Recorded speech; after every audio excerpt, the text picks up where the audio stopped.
Hello friends, स्वागत है आपका एबीआई आकाश इंस्टीट्यूट में। मैं आकाश कुमार आपका दोस्त बहुत बहुत स्वागत करता हूं।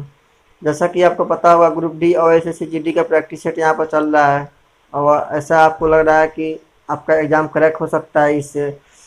चलिए अगले सेट का पहला क्वेश्चन की ओर देखते हैं।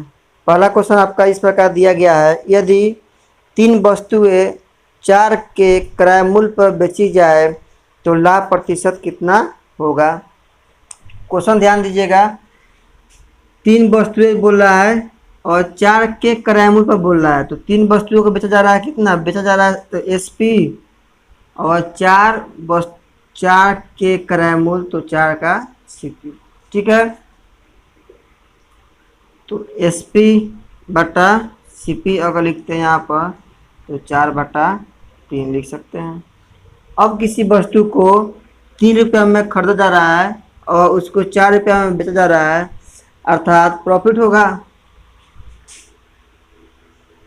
तो प्रॉफिट परसेंटेज इक्वल टू क्या होता है? कितना प्रॉफिट होता है? 1 का प्रॉफिट हमेशा किस पर निकलता है? सीपी पर। तो 3 गुना 100 अर्थात 33/1/4% इसका राइट आंसर हो जाएगा। ठीक है, चलिए अगला क्वेश्चन की ओर बढ़ते हैं।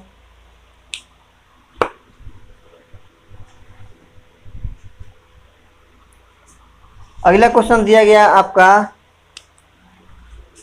√10 गुना √15 का मान निकालना है। तो दोनों अलग अलग है, सेम नहीं, सेम रहता तो क्या होता है? स्क्वायर रूट हटता, लेकिन दोनों अलग अलग है तो स्क्वायर रूट में क्या हो जाएगा? गुना हो जाएगा, तो 150 हो जाएगा। जब 150 को जब अलग तोड़ेंगे तो कितना हो जाएगा? 150 को तोड़ेंगे इसको तो 25 लिख सकते हैं, 25 गुना 6। ठीक है, तो 25 को जानते हैं, 1 5 बाहर निकल जाएगा, अर्थात 5√6 लिख सकते हैं इसको। यही मेरा राइट आंसर हो जाएगा। ठीक है, चलिए नेक्स्ट क्वेश्चन की ओर बढ़ते हैं। आपका यदि एक वृत्त की परिधि में 50% से घटा दिया जाए, वृत्त की परिधि दिया है जिसमें 50% घटा दिया जाए तो वृत्त का क्षेत्रफल में कितना परसेंट कितना घट जाएगा, यही दिया गया है। अगर वृत्त देखा जाए तो वृत्त ये होता है। अगर इसका परिधि देखा जाए तो परिधि क्या होता है? 2πr। ठीक है, अगर यहाँ पर परिधि में बोल रहा है कि घटाया कितना जाए? 50%, तो 50% का फ्रैक्शन क्या होता है? हम जानते हैं क्या? 1/2। अगर यहाँ पर r लेते हैं तो पहले क्या था? 2, तो अब कितना हो गया? 2 में से 1 घटेगा, अर्थात 1 हो जाएगा। ठीक है, तो इसका क्षेत्रफल क्या होता है? πr² होता है इसका क्षेत्रफल। तो πr² मतलब 4π हो जाएगा यहाँ पर, और यहाँ पर क्या हो जाएगा? 1π, अर्थात पाई रह जाएगा, हो जाएगा। अब कितनी की कमी हुई? 3 की कमी, तो 3π। 3π किससे कमी हुआ? 4π से, तो 4π और गुना 100, पाई से पाई कटेगा 25, अर्थात क्या जाएगा? 75% इस क्वेश्चन का राइट आंसर हो जाएगा। ठीक है, अच्छा, उम्मीद है समझ में आ रहे होंगे। चलिए अगला क्वेश्चन की ओर बढ़ते हैं। रमन की तनख्वाह में 10% कम हो गई। उसकी तनख्वाह को वापस उसी मूल राशि पर लाने के लिए वर्तमान तनख्वाह को कितने प्रतिशत से बढ़ाना पड़ेगा। ध्यान दीजिए, कोई व्यक्ति है और उसका तनख्वाह जो है 10%, 10% का फ्रैक्शन पहले लिखेंगे 1/10। 10% की कमी की गई, अर्थात 10 पर 1 की कमी की गई, तो पहले 10 इसका तनख्वाह मिल रहा होगा, तो अब कितना मिल रहा है? 9 मिल रहा होगा। ठीक है, तो 10 से कितना कम मिल रहा है? इतना। तो पूछ रहा है ये इसकी बढ़ोतरी कितना किया गया, तो कितना से बढ़ाया गया? 1। तो 1 पर कितना बढ़ाया गया? 9 से बढ़ाया गया 10, अर्थात 9 पर 1 पर 9, तो 100 पर कितना? इक्वल टू 11 सही 1/9%। ऐसा क्वेश्चन आप ध्यान से हमेशा क्वेश्चन पढ़िए और क्वेश्चन का लैंग्वेज पर हमेशा ध्यान दीजिए, और लास्ट लाइन जरूर इसका पढ़िए कि लास्ट लाइन क्या कर रहा है, ठीक है। क्योंकि यहाँ पर आप जब बनाते हुए ये क्वेश्चन तो यहाँ पर एक होता है, तुरंत 10 पर निकालिएगा 10% आंसर आ जाएगा, जबकि क्वेश्चन आपका क्वेश्चन सही रहेगा लेकिन आपका आंसर जो आएगा गलत हो जाएगा। इसलिए जब भी ऐसा क्वेश्चन बनाइए तो हमेशा ध्यान दीजिए क्वेश्चन का लैंग्वेज बोल क्या रहा है, ठीक है। 2.5 गुना 17, 2.5 गुना 17 का पावर 2 दिया गया है। तो पहले तो इसको गुना करा लेंगे, कितना आ जाएगा 85, 34, 42, ठीक है, ठीक है।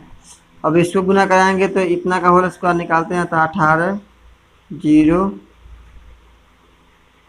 625 हो जाएगा, ठीक है।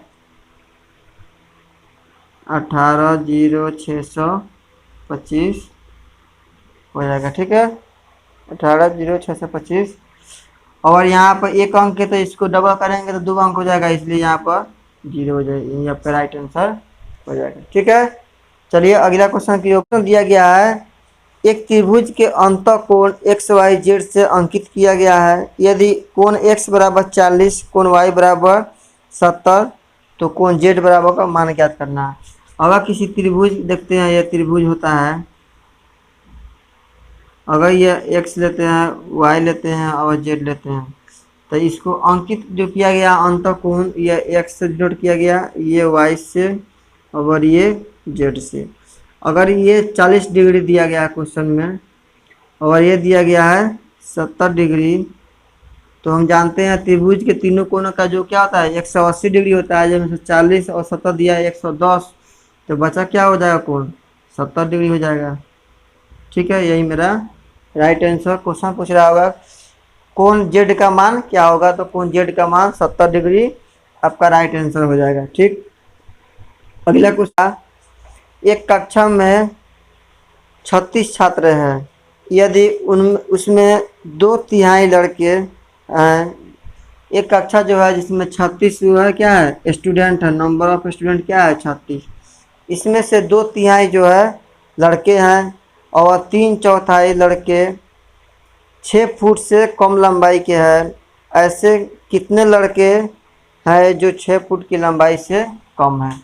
क्वेश्चन पर ध्यान दीजिए, क्वेश्चन दिया गया आपका कि एक क्लासरूम है या एक सेमिनार कुछ भी हो, 36 गो उसमें स्टूडेंट है, 36 गो स्टूडेंट में 2/3 जो क्या है लड़के हैं, तो 36 का 2/3 पहले निकाल लेंगे, ठीक है। तो 12, अर्थात उसमें स्टूडेंट कितना होगा, केवल लड़के कितना होगा 24 लड़के हो गए, ये हो गया बॉयज, बाकी दूसरा कोई होंगे उसमें, ठीक है। इसमें तो क्लियर हो गया कि 24 गो लड़के हैं। अब क्वेश्चन बोल रहा है कि 24 गो लड़के इसमें है, इसमें से 3/4 जो है 24 लड़के का 3/4 जो है क्या है 5 फुट से कम है। तो यही पूछ रहा है कि उस सेमिनार जो हुआ है उस क्लास में टोटल स्टूडेंट कितना है जो 5 फुट से कम है, तो 6, 18 स्टूडेंट इसमें ऐसा है, या 18 छात्र ऐसा है इस सेमिनार में या क्लास में जो 5 फुट से क्या है कम है, बाकी जो होंगे स्टूडेंट क्या होगा 5 फुट से ज़्यादा होंगे, ठीक है। चलिए अगला क्वेश्चन की ओर, या 5 संख्याओं का औसत 9, 5 संख्याओं में से 3 संख्याओं का औसत 7 दिया गया है, तो अन्य 2 संख्याओं का औसत ज्ञात करें। बहुत आसान क्वेश्चन है। 5 संख्याओं का औसत दिया गया है 9 अर्थात 45, ये 5 संख्याओं में से 3 संख्याओं का औसत दिया गया है 7 अर्थात 21, बचा कितना 24, ये 5 संख्या का औसत दिया गया था 45, टोटल हो गया एवरेज पूरा मिलाकर नंबर, और ये 3 संख्याओं का औसत 7, तो 21 से घटाएंगे तो बचे कितना 34। बेसिकली जो बच रहा होगा ये 24 जो आ रहा है हमारा, यही तो 2 संख्याओं का होगा औसत, हुआ कि नहीं, क्योंकि यहाँ 5 संख्याओं का औसत यहाँ पर 3 दिया है, तो 24/2 अर्थात 12 जो है क्या हो जाएगा इसका दो संख्याओं का औसत क्या होगा 12, इसका राइट आंसर हो जाएगा। ठीक है, अगला क्वेश्चन की ओर बढ़ते हैं। अगला क्वेश्चन दिया गया है 6.25 रुपये में 25 पैसे का कितना भाग होगा। तो ध्यान दीजिए कि 6.25 ये रुपया दिया गया है, ये रुपया में पूछ रहा है कि 25 पैसे का कितना भाग होगा। तो ये 25 पैसा है, तो इतना रुपया में इतना, तो 1 रुपया में पहले निकालेंगे तो 1 रुपया में कितना आ जाएगा, ये चल जाएगा बटा नीचे 6.25। ठीक है, लेकिन ये 1 रुपया में आया, तब जब ये पैसा में है तो इसको भी पैसा में रुपया में कन्वर्ट करेंगे तभी तो इसका भाग निकलेगा। तो इसको जो पैसा में है तो रुपया में कन्वर्ट करेंगे तो क्या होगा 100 से भाग करेंगे। क्यों, 1 रुपया में कितना पैसा 100 सिक्के होता है 1 रुपया में, तो ये कटेगा जाएगा तो क्या होगा 2 को 0 को बैठेगा, ये 2 से कट जाएगा आराम से, ये कट रहा है यहाँ पर। तो इसका राइट आंसर क्या हो जाएगा 1/25। बिल्कुल आराम से पढ़िए, पेशेंस रख के पढ़िए, सिलेक्शन आपका पक्का है। अगला क्वेश्चन की ओर बढ़ते हैं। दिया गया है एक वर्ग के क्षेत्रफल और उसके विकर्ण पर खींचे गए एक वर्ग का अनुपात ज्ञात करें।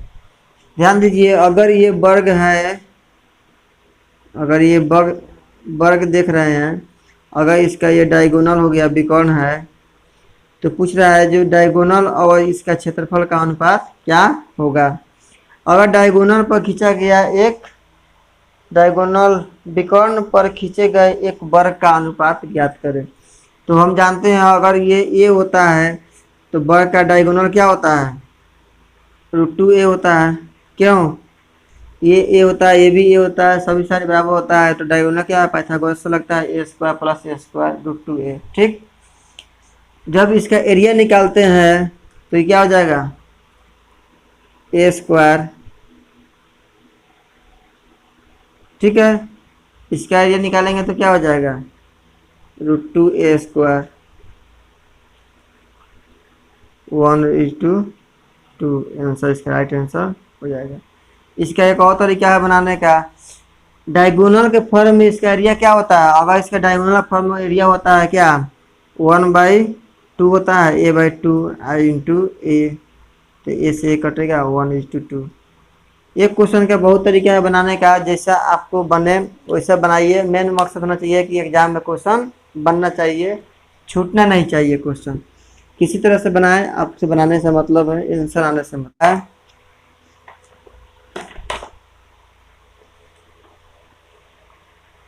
किसी प्रतियोगिता परीक्षा में सम्मिलित परीक्षार्थियों के कुल 20% ने अहत्ता प्राप्त की और अहत्ता परीक्षार्थियों के 10% का अंतिम चयन किया गया।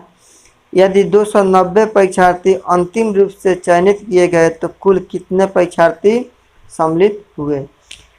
सेमिनार लगाया हो गया कोई परीक्षार्थी का, तो मान लें कोई परीक्षार्थी का जो क्या दिया गया है, कोई प्रतियोगिता किया गया, तो मान लीजिए कोई प्रतियोगिता एक्स प्रतियोगिता कराया गया, उसमें से पहले जो है 10% लोगों को चयन किया गया, तो 10% का फ्रैक्शन 1/10। उसके बाद 20% लोगों को चयन किया गया, तो 20% का फ्रैक्शन क्या होता है 1/5। ये नंबर ऑफ स्टूडेंट होगा, टोटल नंबर ऑफ स्टूडेंट कितना दिया गया क्वेश्चन में 290। बस क्वेश्चन सॉल्व अब का एक्स का मान जो आएगा राइट आंसर हो जाएगा 45 14 00। यही आपका क्या हो जाएगा राइट आंसर क्वेश्चन का। नंबर ऑफ स्टूडेंट कितने थे प्रतियोगिता में 14,500 स्टूडेंट शामिल हुए थे। ठीक है, अगला क्वेश्चन की ओर क्वेश्चन दिया गया आपका किसी संख्या का 35% प्राप्त करने के लिए उस संख्या में किससे गुना किया जाना चाहिए। क्वेश्चन बोल रहा है कि किसी संख्या जो है, मान लीजिए x कोई संख्या हो, इस संख्या में किससे गुना किया जाए कि 35% प्राप्त करने के बाद उस संख्या में किससे गुना किया। अगर 35% का फ्रैक्शन दिया जाता है, देखा जाए तो क्या होता है 7/20। बेसिकली यहाँ पर समझने वाला बात है कि किसी संख्या जो है, किसी संख्या में 7/20 से गुना किया जाए तो वो संख्या 35% के संख्या के गुना करने के बराबर होगा। अर्थात ये संख्या जो क्या है, इस संख्या के गुना किससे किया गया, इस संख्या में 7/20 से, इसलिए इसका आंसर क्या हो जाएगा 7/20। देखिए ऐसा क्वेश्चन कभी आप इसको डिटेल में सॉल्व नहीं करें, डिटेल में सॉल्व करने पर ज़्यादा कठिनाइयों का सामना करने हो सके, इसका आंसर नहीं निकल पाए। इसलिए ऐसा क्वेश्चन जब भी आए तो विकल्प का सहारा ले, आपको ऑप्शन के थ्रू जाए, आसानी से आपका ऑप्शन टेकल कर जाएगा।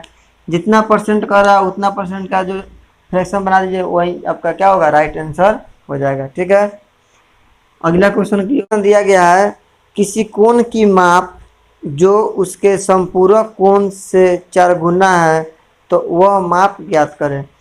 अगर किसी कोण का माप जो है, मान लेते हैं x, तो दूसरा कोण क्या हो जाएगा, इस कोण का ये संपूरक है। मान लेते हैं ये पहला कोण हो जाएगा, ये दूसरा कोण हो जाएगा। ध्यान दीजिए क्वेश्चन दिया है किसी कोण का माप, किसी कोण का माप दूसरे कोण के माप के क्या है, 4 गुना है। संपूरक का 4 गुना है, तो ध्यान दीजिए संपूरक कोण क्या होता है, सप्लीमेंट्री एंगल इंग्लिश में देखा जाए तो।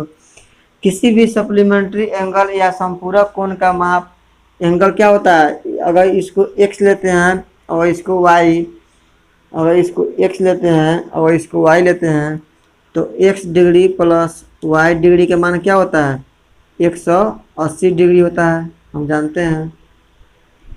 जबकि अगर पूरक कोण का मान पता किया जाए यहाँ से तो x degree plus y degree बराबर क्या होता है, 90 डिग्री होता है। वहीं संपूरक में x प्लस y के मान 180 डिग्री होता है। ठीक है, तो 4x plus x is equal to 180 degree, तो 5x इजकल टू 180, तो x इजकल टू क्या हो जाएगा 180 डिग्री, तो x इजकल टू 36 डिग्री। पूछ रहा वह कोण का माप क्या होगा, मतलब पहला कोण का माप, तो गुना 36 इजकल टू 144, इसका क्या होगा इतना डिग्री, राइट आंसर हो जाएगा। ठीक है, अगला क्वेश्चन की ओर देखते हैं। अगला क्वेश्चन दिया गया आपका, चक्रवृद्धि ब्याज पर रखी गई एक रकम, चक्रवृद्धि ब्याज पर रखी गई एक रकम 4 वर्षों में अपने आप दोगुनी हो जाती है, उसी रकम दर पर कितने वर्षों में 8 गुनी हो जाएगी। अगर कोई धन है, मान लीजिए यहाँ पर एक कोई धन है,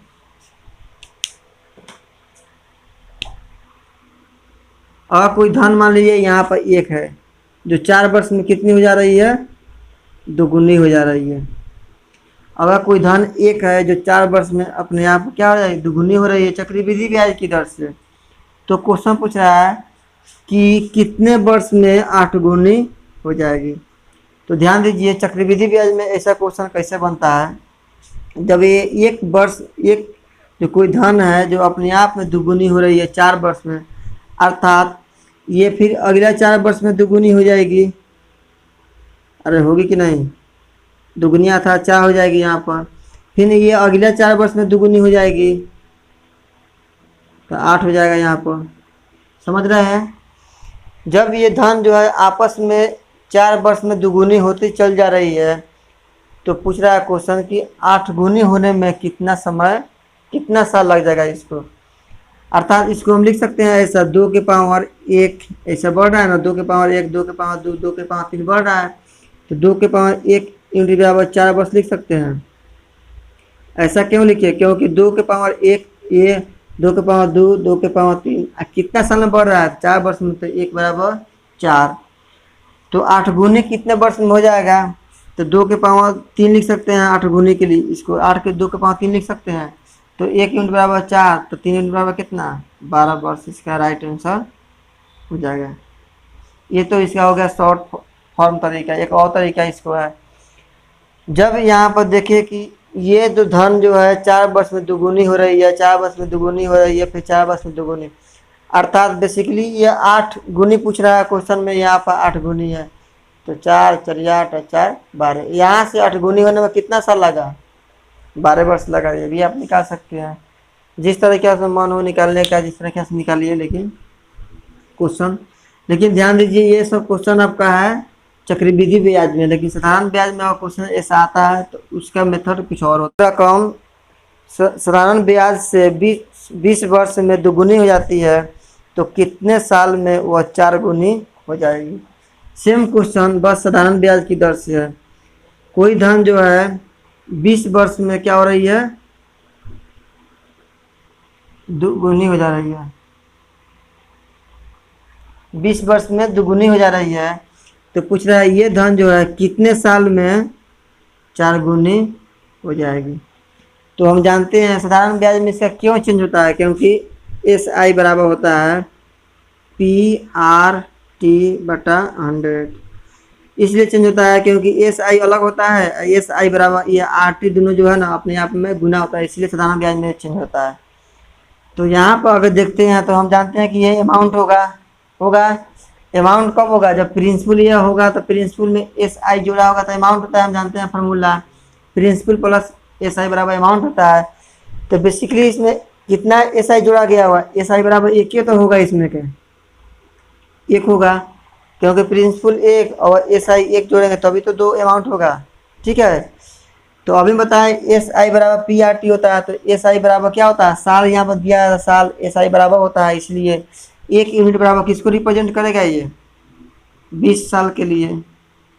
ठीक है, अब ये धन जो है एक धन है, ये 4 गुना हो रहा है, अर्थात ये 4 गुना हो रहा था, ये भी अमाउंट होगा इसका, अर्थात इसमें एस आई कितना जुड़ा होगा, 3 जुड़ा होगा, क्योंकि प्रिंसिपल प्लस एस आई बराबर अमाउंट होता है। तो जब 1 यूनिट बराबर 20 तो 3 यूनिट बराबर कितना 60, तो यही इसका 60 से क्या हो जाएगा, राइट आंसर।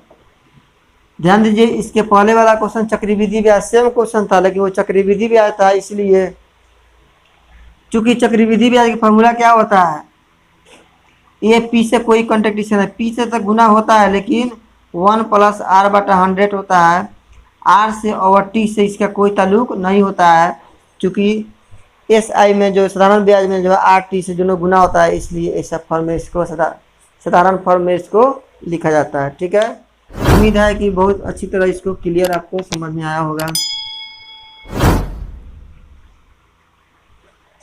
अगला क्वेश्चन दिया गया है, 2 घनों के आयतन का अनुपात 1:27 है, एक दूसरे के फलक के क्षेत्रफल का अनुपात क्या होगा। अगर 2 घन है तो अगर मान लेते हैं V1 और ये V2, 2 घन का अनुपात कितना दिया गया है 1:27, तो हम जानते हैं इसका आयतन क्या होता है, V बराबर होता है LQ होता है। तो यहाँ पर इस तरह लिखे, यहाँ पर अगर V यहाँ पर लिखे तो L1 लिखते हैं, यहाँ पर L2 यहाँ पर लिखते हैं। तो हम जानते हैं LQ होता है, तो L बराबर क्या हो जाएगा इसका 1 और इसका 3 हो सकता है, चूँकि V बराबर क्या होता है LQ, घन का आयतन क्या होता है LQ, तो V का मान 1 तो LQ, तो L बराबर क्या हो जाएगा 1। वैसा ही अगर V के मान 27 तो LQ, L2 का Q, L2 बराबर क्या हो जाएगा, यहाँ पर 3 जाएगा तो क्यूब बनेगा, अर्थात 3 हो जाएगा। ठीक है, आसान है। जब L का मान इतना इतना आ गया तो घन का क्षेत्रफल क्या होता है, फलक का क्षेत्रफल बोला है तो 6L² होता है, अर्थात इसका स्क्वायर ही तो इसका आंसर हो जाएगा 1, इसका 9 राइट आंसर हो जाएगा। 6 से गुना क्यों नहीं कराया, क्योंकि 6 में इसमें भी गुना होगा, इसमें भी गुना, दोनों में कॉमन होकर कट जाएगा, इसलिए 1:9 इसका राइट आंसर हो जाएगा। ठीक है, अगला क्वेश्चन के दिया इस प्रकार, एक कक्षा में 60 विद्यार्थी हैं, इसमें लड़कियों की संख्या लड़कों की संख्या से दुगुनी है। अगर ये बॉय हो गया और ये गर्ल्स हो गए तो लड़कियों की संख्या लड़कियों की संख्या से क्या है दुगुनी है, तो यह 2x हो जाएगा, या x लेते हैं तो यह x तो ये 2x। ठीक है, और टोटल स्टूडेंट कितने हैं तो 60, तो 3x = 60, तो 1 बराबर 20। क्वेश्चन को आप ब्रेक करके तोड़िए और आंसर मंगाइए। तो ये कितना हो जाएगा 40 और ये हो जाएगा कितना 20। यहाँ तक समझने में कोई दिक्कत? ये एक लाइन का आपका क्वेश्चन हो गया। अगला क्वेश्चन बोला श्रेणी है कुछ, बेसिकली ये देखा जाए तो रीजनिंग का क्वेश्चन है आपका, लेकिन मैथ में आ गया तो बताते हैं। श्रेणी में ऊपर से राम का 17वां स्थान, कोई श्रेणी लगा होगा 1 2 3 का ऐसा ही लगा होगा। तो राम जो है एक लड़का होगा राम, तो 17वां स्थान पर है, अर्थात अगर ये जो टोटल जितना स्टूडेंट होंगे 60 स्टूडेंट होंगे इसमें टोटल, तो उसी में से तो एक राम जो है 17वां स्थान पर होंगे। ऐसे 1 2 3 4 5 करते गया होगा 60, ये 60 जो पूरा स्टूडेंट है उसी में से तो 1 2 3 4 5 17वां स्टूडेंट होंगे, राम को ही होंगे 17वां पर। तो 60 में से 17 घट जाएगा तो कितना आ गया 43। ठीक है, तो ये राम का 17वां हट गया था, अर्थात ये अंक कहाँ आ गया 43वां अंक पर ये आके बैठ गया। ठीक है, वो राम नहीं बैठा, ये अंक घट के कितना हो गया 43वां हो गया। 60 में 17 निकल गया 43वां हो गया। अगला क्वेश्चन दिया गया है, यदि 9 लड़कियां राम के आगे है, अगर राम की जो आगे है अगर 9 लड़कियां हैं तो बेसिकली ये 43 तो है, लेकिन इसके आगे तो 40 को तो लड़का तो बैठा होगा, जरूर बैठा होगा कि नहीं? तो 40 को लड़का बैठा होगा, इसके पहले 9 को होगा, राम आगे है इसके, तो 31 हो जाएंगे क्या, ये 31वां स्थान पकड़ लिया। टोटल स्टूडेंट कहिए तो 60 था, लेकिन इससे जब 17वां स्थान पर निकला तो 43वां अंक पर आ गया और ये 31वां अंक पर आ गया। अगला क्वेश्चन दिया गया है, तो राम से पीछे श्रेणी में कितने लड़के हैं? तो एक तो 43वां अंक पर ऊपर से देखेंगे तो आएगा, और नीचे से जाएंगे तो 31वां आएंगे, अर्थात 43 में से 31 घट जाएगा तो क्या हो जाएगा हमारा 2 1। राम के जो पीछे कितने लड़के होंगे? अभी 12 गो स्टूडेंट या छात्र 12 गो बैठे होंगे। ठीक है, चलिए अगला क्वेश्चन की ओर बढ़ते हैं।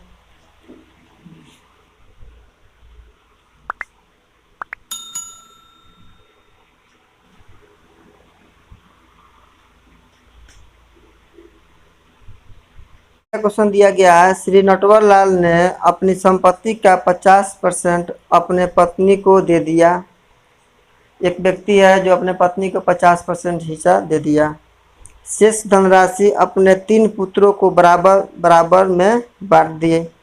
यदि प्रत्येक पुत्र को 3250 रुपया मिले तो उसमें कुल कितने संपत्ति था? ध्यान दीजिए, अगर 50% हो तो आप फ्रैक्शन उठाइए सभी को भूल के 1/2। कोई संपत्ति मान लीजिए x कोई संपत्ति होगा, टोटल संपत्ति कितना है x कोई संपत्ति होगा, इसका जो है 50% अर्थात x का 1/2% किस में बांट दिया? बांट कितना में दिया 3250।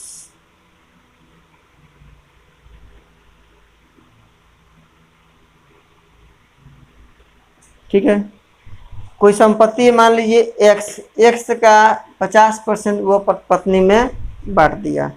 क्वेश्चन दिया गया है, अगर शेष धनराशि, तो 1/2 जो धनराशि जो है इसका धनराशि तो निकल गया 50%, इसका शेष क्या बचेगा 1/2 ही बचेगा। ठीक है, अर्थात अगर शेष धनराशि देखें तो x का शेष धनराशि, ठीक है, ये जो शेष धनराशि जो है 3 गो पुत्र में प्रत्येक को इतना बांटा। तो ध्यान दीजिए, जब प्रत्येक को इतना रुपया दिया, प्रत्येक को मतलब क्या, प्रति एक बेटे को इतना इतना दिया होंगे, अर्थात 3 व्यक्ति में बांटा गया, अर्थात जिसमें 3 से गुना होंगे, तभी तो 3 व्यक्ति में बांट दिया, 3 बेटे में बांटा। इसको गुना कराएंगे तो 0 15 7 9 यही होगा। ये जो पत्नी जो उसको हिस्सा 50% तो पत्नी को मिला, अब बाकी 3 बेटों को बांट दिया, अर्थात ये क्या हो जाएगा दोनों बराबर होगा। हुआ कि नहीं? हो जाएगा, अर्थात x का मान क्या हो जाएगा, जो गुना होगा वही राइट आंसर हो जाएगा। 0 0 14 15 5 1 18 1 19, यही होगा ना। 19,500 आपका राइट आंसर हो जाएगा। ठीक है, ठीक। चलिए अगला क्वेश्चन की ओर बढ़ते हैं।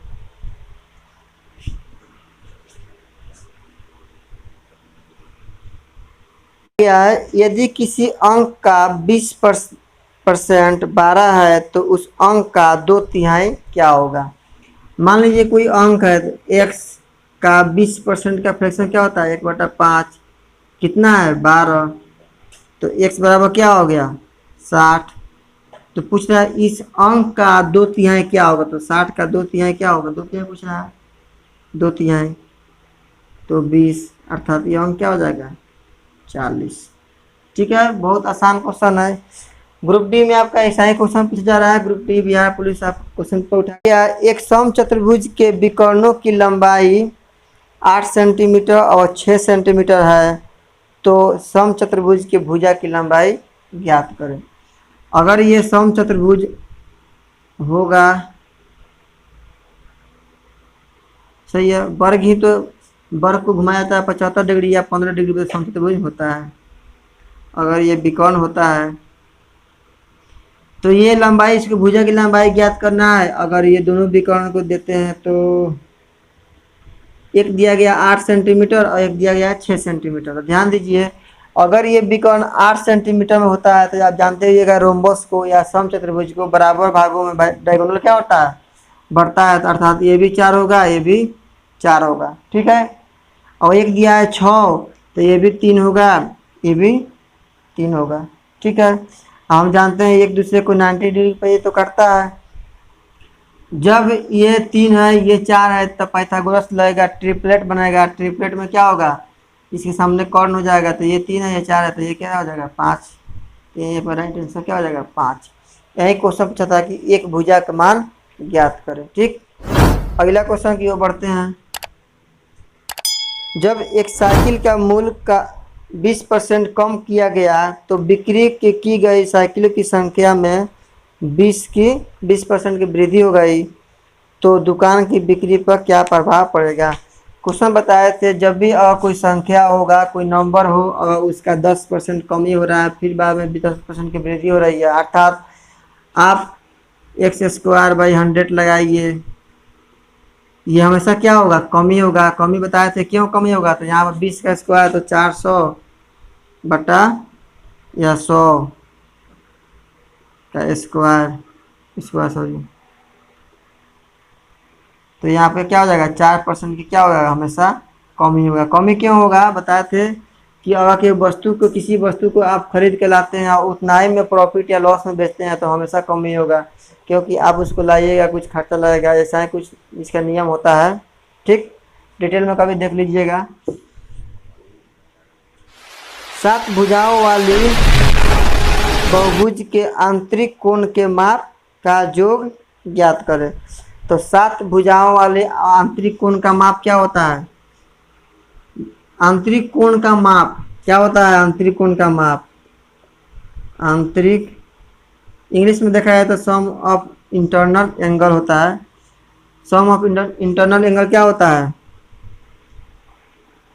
सम ऑफ इंटीरियर